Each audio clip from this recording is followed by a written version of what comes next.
Salut et bienvenue dans cette vidéo. Je suis Parfait Nono. Aujourd'hui, nous allons nous poser la question, celle de savoir qui sera le prochain vice-président au Cameroun. Ou alors, qui sera le premier vice-président au Cameroun. Pour mieux apprendre sur cette information ou bien répondre à cette question, nous allons nous rendre sur notre blog Bus Nono, vous allez saisir tel que c'est dans la barre de recherche Bus Nono blogueur.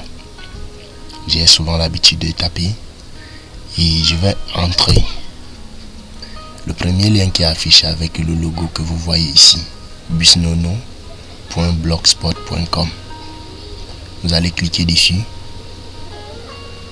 et directement nous nous retrouvons sur le blog Bus Nono.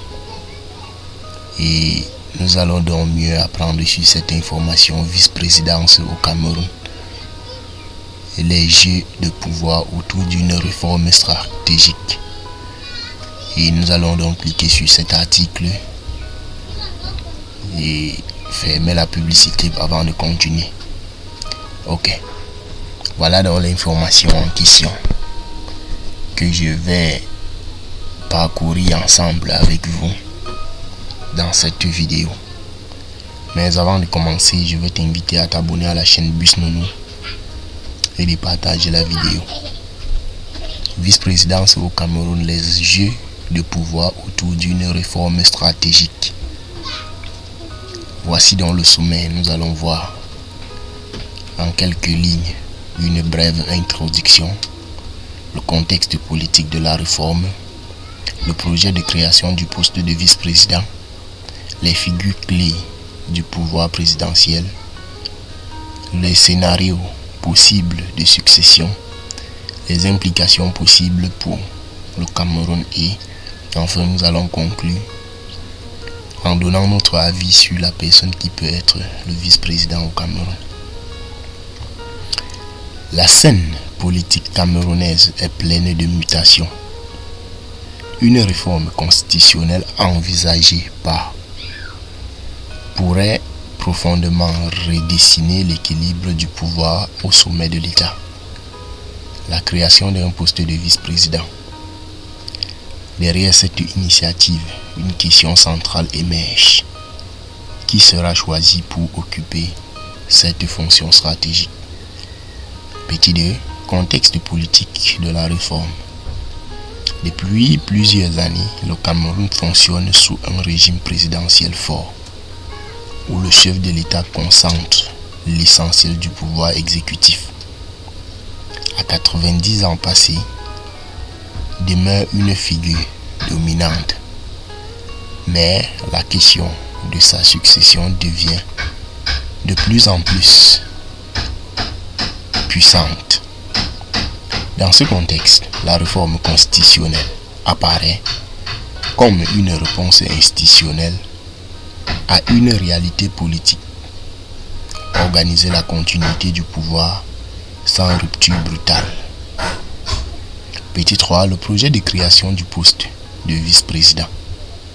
Le projet transmis au Congrès prévoit la création d'un poste de vice-président nommé directement par le président de la République. Cette disposition change profondément la logique institutionnelle. Le vice-président ne serait pas élu. Il dépendrait entièrement du président. Il pourrait devenir le successeur direct en cas de vacance du pouvoir. Cela confère à cette fonction une importance capitale. Elle devient le cœur du mécanisme de succession présidentielle. Petit 4. Les figures clés du pouvoir présidentiel. Plusieurs personnalités proches du sérail présidentiel sont aujourd'hui évoquées comme des profils crédibles. Première dame influente, elle joue un rôle informel mais réel dans le cercle du pouvoir. Certains analystes évoquent un scénario de continuité familiale, bien que cela reste hautement spéculatif. Considéré comme l'un des hommes les plus puissants du régime, il contrôle une grande partie de l'appareil administratif. Sa proximité avec le président en fait un candidat sérieux, moins exposé médiatiquement, mais influent dans le cercle décisionnel. Il représente une option technocratique et discrète. Petit 5. Les scénarios possibles de succession. Plusieurs scénarios peuvent être envisagés. Premier scénario, continuité du système. Le président nomme un fidèle comme Ngongo, garantissant la stabilité et la continuité du régime. Là, ça peut être un cas. Deuxième cas, transition contrôlée. Un profil plus consensuel est choisi pour assurer les élites politiques et économiques. 5.3. Surprise stratégique. Un outside, où une personne inattendue est désignée, permettant de rabattre les cartes politiques. Scène numéro 4. Influence familiale. Bien que controversé, un scénario impliquant alimente les débats, notamment sur une possible dynastisation du pouvoir. 6. Les implications politiques pour le Cameroun. La création d'un poste de vice-président n'est pas une simple réforme technique. Elle pourrait redéfinir la succession présidentielle, renforcer le contrôle du président sur l'avenir politique du pays, réduire les incertitudes en cas de vacance du pouvoir, mais aussi susciter des tensions internes, notamment au sein des élites politiques. En réalité, cette réforme pourrait marquer un tournant historique dans la gouvernance camerounaise. Nous allons donc conclure en disant: la question de vice-président au Cameroun dépasse largement la nomination d'un individu. Elle touche au cœur même du système politique et à la manière dont le pouvoir se transmet.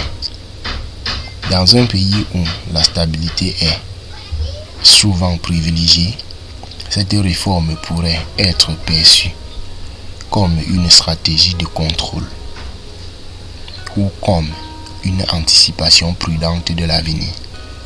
Une chose est certaine, le choix du futur président, vice-président sera l'un des actes politiques les plus décisifs de l'ère.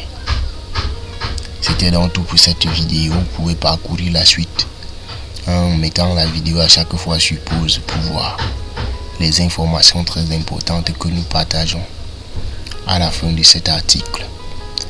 Vous pouvez, je suis en train de dérouler. Prenez la peine de mettre à chaque fois sur pause et de pouvoir mieux comprendre ces informations et de nous suivre. C'était parfait, non.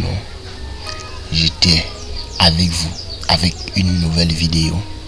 Merci de vous abonner. À la prochaine pour une nouvelle vidéo.